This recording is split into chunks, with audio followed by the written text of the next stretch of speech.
Good afternoon, everyone. Welcome to Brewing Live, all new season, episode 294 for mental preparedness in the new landscape of living amidst challenges of our present time. So, Brewing Live is a community service of Decaf Coffee Republic, our coaching hub and home of certified life coaches here in the Philippines. And in partnership with Life Coach Philippines, our heart here as game changers is to brew mental fitness in your space and help nurture holistic mental health for you and the people that matters to you. So shout out to all my fellow game changers serving in this corner of the digital space and advancing life coaching ethically and authentically. Ayan. So great afternoon everyone for those of you who are joining us. So giving is a lifestyle that never goes out of style. So I encourage you to expand your heart today by supporting the works that we do by blessing the Cup Coffee Republic with your food and beverage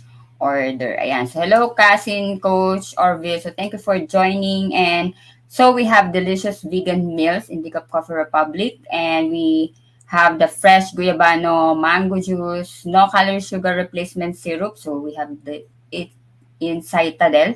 So it contained erythritol. So pita chips, mushroom chicharon for easy switch to healthy eating. And with mushroom chicharon, so we have new flavors that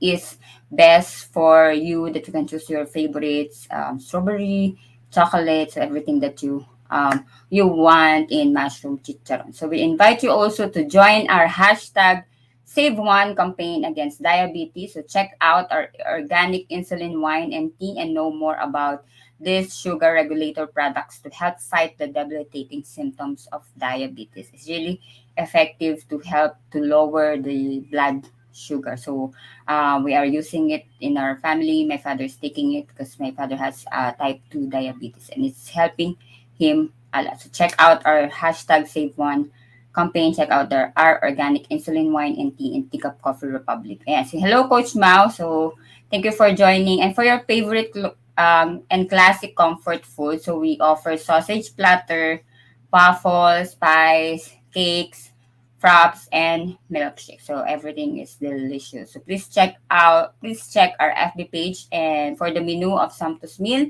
and refreshing drinks or connect with Coach Rezzhel through 0917 5861661 to bring this Decaf Coffee Republic experience in your space through your order for pickup and delivery. And if you would like to have a dining experience, we are open from 2 p.m. to 12 midnight. For other ways to support our community works, you may now give us some stars or love gift through fan transfer. So just check the caption of this video for bank info and or GCash account. So ayan, so if you just join us in, so welcome and thank you for being here. Thank you for spending your lunchtime with us to have new learning. And you may circulate the link of this video to invite your friends to watch with you. You may also tag them in the comment below and give them some shout out, encouragement, motivation, and best is just to acknowledge and express gratitude. So for me, I would like to give my shout out to my fellow mental model collectors inside B Learning Society by Master Coach A, and special mention to fellow bronze badge holder. Ayan. So Coach Orville, Coach Mao. So shout out to all of you. And if you are not yet a smart holder of B Learning e-card and you are still missing all the perks that we enjoy, so today is the best time to take action. So connect with Coach Rezzhel through 0917 5861661 to join the B Learning Society, the tent maker of B Learning homes for mental fitness. You can enjoy the 5% food and beverage discount from Decaf Coffee Republic and get the full access to Mental Model Masterclass by Master Coach A, which is happening every fourth Saturday of the month. Plus, benefit from the 90-minute free coaching session with senior coaches from Life Coach Philippines. So, ayan. So, save the date. So, for this month, for this April, so save the date on April 30 at 7:30 p.m. So, our next mental model masterclass as Master Coach A will teach about Elon Musk mental model. So, if you know Elon Musk, comment in the comment box below if you know Elon Musk. If you don't know him yet, so join us inside our masterclass on April 30. Hello, Coach Darbel. So thank you for joining. So thank you for your food delivery also. Connect with Coach Rezzhel 20917586161 for more information and registration assistance on this mental model master class. So moving on for today's episode, so I'm happy and excited to share with you heavy metals and food. So heavy metals that might be present in your food. So please do tag your friends, forward this video link, and invite others to join our conversation on mental preparedness. So if you know who are people that will be benefit from our discussion for today, so tag them along, share our link or tag them in the comment box below. So if this is your first time to join me, so either here on the digital space, either here on this our platform in the Brewing Live and our YouTube channel, so or at face-to-face conversation. So I am Life Coach Glacy Villaruel, and I am a professional certified CACC life coach and certified mental health coach from Life Coach Philippines. I'm also a Master Builder Apprentice of Master Coach A. We Build Tribe as we help your unstoppable dream come true. I am the founder and creator of Woman Who and Live Free Coaching Community. And I'm a mental model collector, bronze badge holder. So I'm also a cafe owner, 28th Street Cafe, which is located at Mariveles, Bataan. So if you are near our area, so please feel free to visit us and let's have also a conversation. There we are open from 9:30 a.m. to 8:30 p.m. And my background is I'm a licensed chemical engineer and right now I'm a project manager for Nikon Esler. Ayan. So hello, thank you for joining Coach Sean. So great afternoon. So thank you for those who are joining us live today and also for those of you that will watch this on a replay. So if you are watching this on a replay, so comment hashtag replay and do send us a message if you wish to connect with any points that resonates with you or if you have some questions, if you need more details about our discussion for today, so feel free to comment or send us a message. You may also find the YouTube link where you can watch the replay of all the episodes of Brewing Live in the caption of this video. So please do follow and subscribe to the channel so you'll be notified when new learning videos becomes available. Ayan, si Coach Nor. So watching from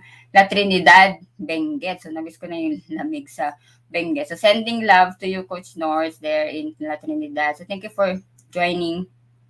Ayan, so tama-tama sa ito, Coach North, in terms of mining, di ba? So maraming mining kasi sa Benguet. So heavy metals and food, di ba?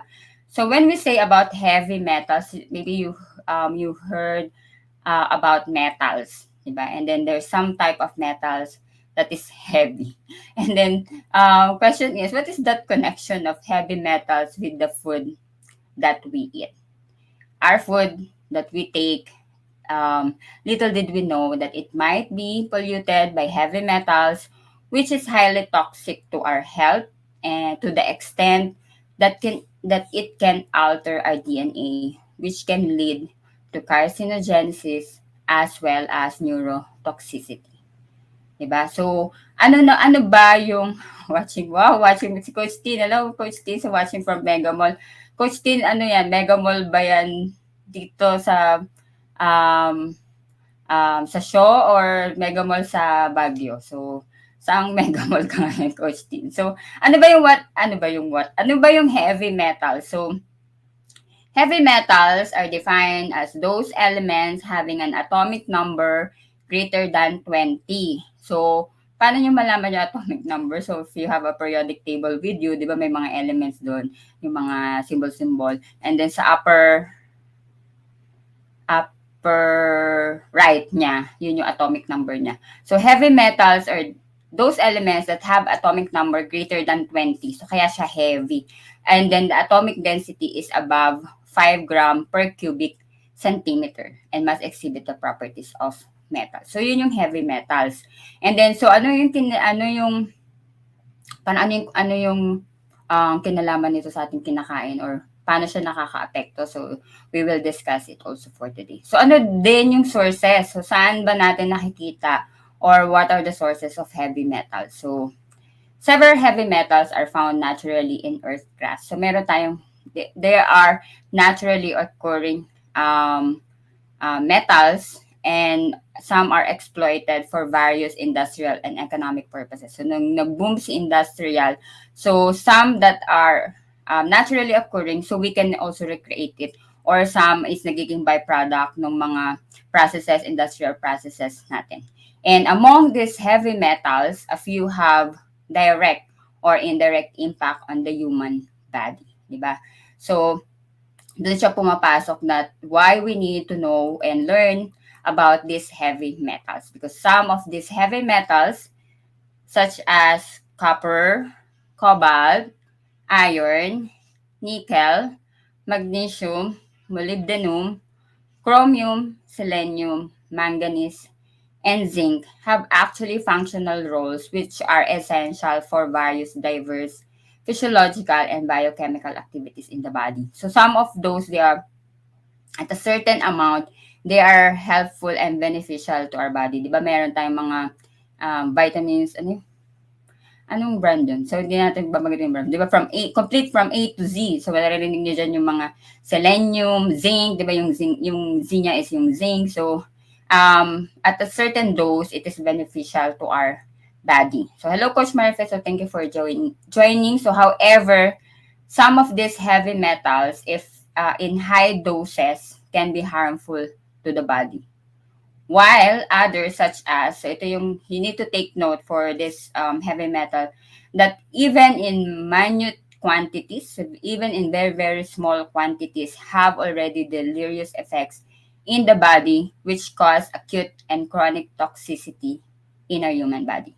So these are the cadmium, mercury, lead, chromium, silver, and arsenic. So tandaan nyo yung those heavy metals that we need to avoid, or that should not be present in the food that we eat or in the water that we take.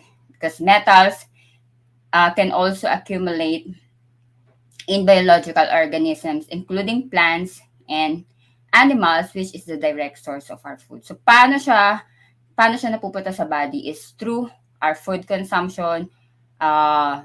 Ano ba yung kinoconsume natin, like the plants and the animals, and the plants and animals have been polluted by those heavy metals that can come from the soil, from the fertilizer, from those pesticides, from the water bodies that is flowing, di ba? And that's why I mentioned yung sa mining, di ba? So pag yung mining na alter na yung pag nagmamine sila ng mga metals na to, some have been evaporated dun sa air, or some have been diffused to the air, and even those industrial processes, yung mga effluents nila, so yun yung nagko-cause, and then pollute niya yung water bodies natin, and yung mga animals natin, yung mga sea animals natin is they're consuming yung mga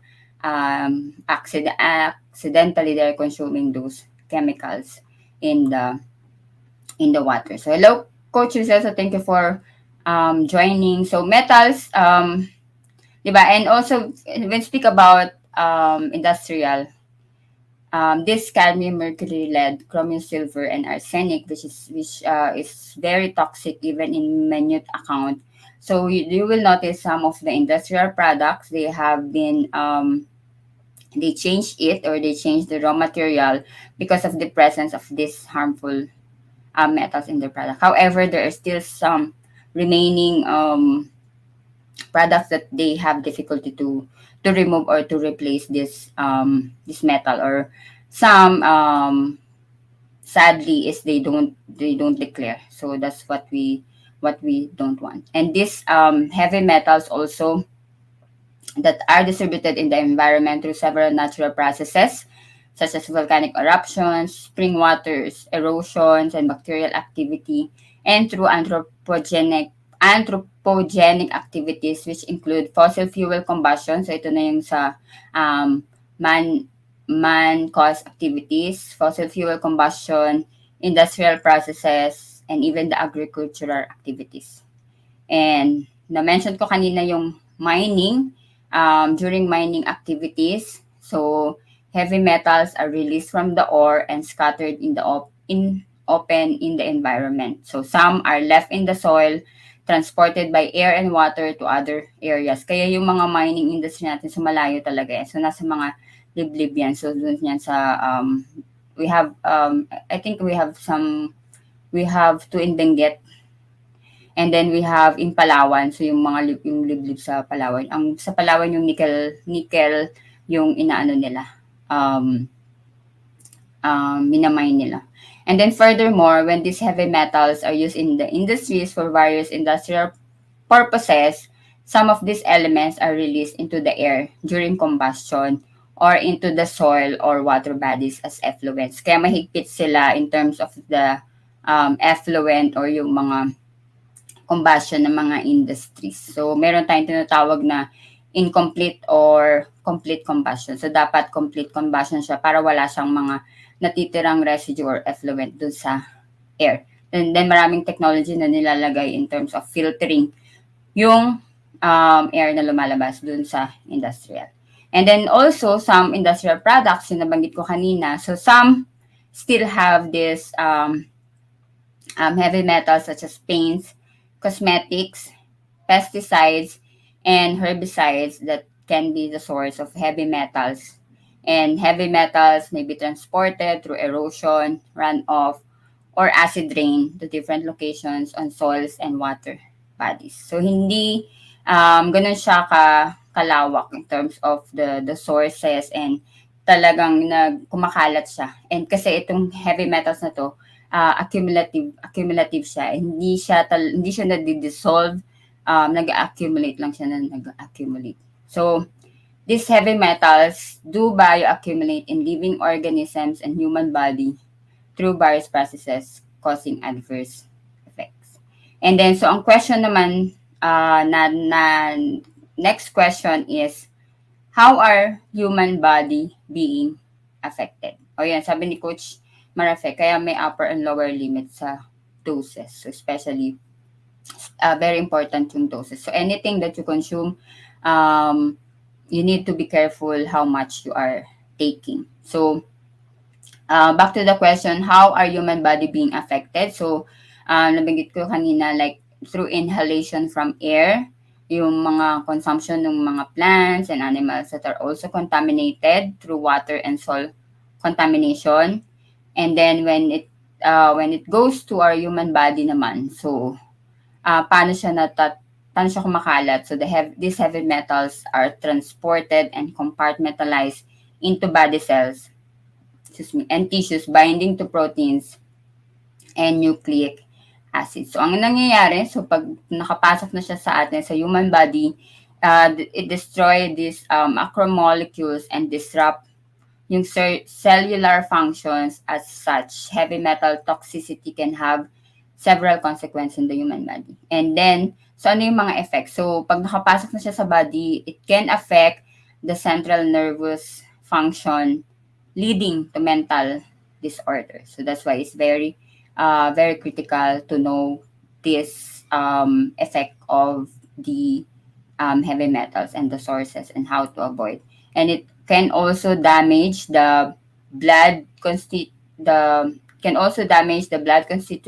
and may damage the lungs, liver, kidneys, and other vital organs, promoting several disease conditions. So halos lahat ng organs kaya niyang tamaan kasi hindi naman siya talaga belong sa katawan natin. At a certain quantity, hindi na siya kayang i-take ng body natin. So, and also, so long term, so dahil nga nag-accumulate siya, hindi siya nadi-dissolve or hindi natin siya talaga yung na-digest, and then we will release it. So long term accumulation of heavy metals in the body may result also in slowing the progression of physical, muscular, and neurological degenerative processes that mimic certain diseases such as Parkinson's disease and Alzheimer's disease. So, ganun na yung impact niya. And last is after repeated long-term contact with some heavy metals or their compounds may even damage nucleic acids that can cause mutation and mimic hormones, thereby disrupting the endocrine, the reproductive system that eventually can lead to cancer. So that is the impact of heavy metals in our human body. And then so how can we avoid it? And what are the foods that we need to avoid? So I will share with you here three big sources when it comes to food of this heavy metals such as the mercury, the lead, and the arsenic. So in terms of mercury, so it's really high. It's highly present in fish, but not all fish. In the mostly in larger fish such as shark, swordfish, tuna, sea bass, halibut, and marlin tend to accumulate more mercury from the ocean over time and should be avoided in high quantities. So take note with the not necessarily like you don't eat, but should be avoided in high quantities. So moderation lang when we eat this big fishes. So second is the yung lead. So sa mga food, um, more on the bone broth, 'di ba? Sarap pagpakulo ng buto-buto. Yung bone broth is actually popular ingredient to lower inflammation and nourish skin. So may healthy benefits siya and promote gastrointestinal health. However, when animals and humans are exposed to certain metals, particularly lead, so na-store yun dun sa bone, within the bone material. So, kaya yung bone broth, it can have a lead, presence of lead in it. And when we speak naman about, so related sa food, so not directly yung food na kinakain mo, but the ceramic wares that you are using, yung mga, even the plastic, the material that you use to contain your food, can contain lead, and then it can pollute your food, especially when it's being heated kasi nagano siya. Kapag yung ceramic ware, so mostly of the ceramic ware, ang ginagamit kasi nila is 'di ba ceramic siya, tas may glaze siya sa ibabaw in the surface. So yung pang ginagamit nila pang glazing mostly are lead.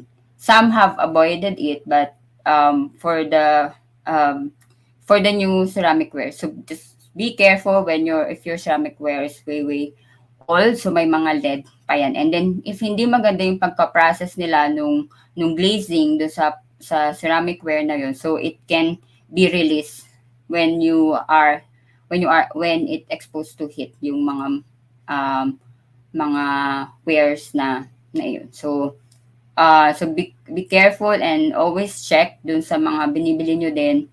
Check for lead free. So tingnan nyo na lead free siya, that making sure na hindi gumamit ng lead during manufacture of this type of wares or product.